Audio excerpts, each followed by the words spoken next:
when you mention things like competition, it's always been that way. I remember when mail order first came out, and remember when the internet just got started back in the late 90s, and that's part of the change in any business. And the way you approach that is instead of fighting it, because market forces are market forces, you figure out where's the upside. So let's say mail order and internet, the upside came into the human experience. You don't really have that in mail order or internet. When someone actually comes in, I can connect and I can get to know you and find out about your wife and your dog, and when you come back in again, ask you how the kids are doing, and that's not normally going to happen in a mail order internet environment.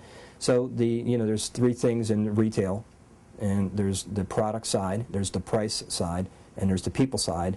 And on the product and price side, it's commodity, and on the people side, that's the differentiation. So actually, in some ways, it's created a higher value as a retailer to leverage the people side. If as retailers we leverage that, we get a little bit of a bounce from the fact that we have that going for us. And really, mail order and internet is pretty much dispassionate. So that's a big plus if you're looking at things like that. There are other things that are going on that are really tough right now in the music industry that we need to probably take a harder look at. And one of them is on the mass merchant side. We get people into playing instruments, and if they're buying the instrument from someone who does not have the expertise or the extra support or accessories or teaching or whatever, we have the potential of losing, our market.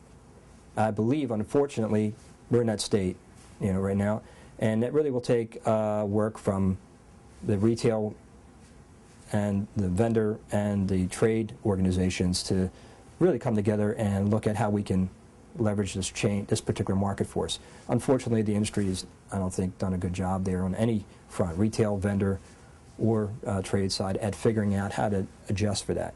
That's what our biggest, right now, I think one of the biggest things that could damage the industry. So I mean, there's, no matter what the market force is, there's, as I like to say, between every dark cloud, there is a silver lining. So you got to balance out. When you see something that doesn't look good, where's the corresponding good? Because it's there and it isn't always evident, but you got to find it. And when you find it, then you leverage it and you take advantage of it.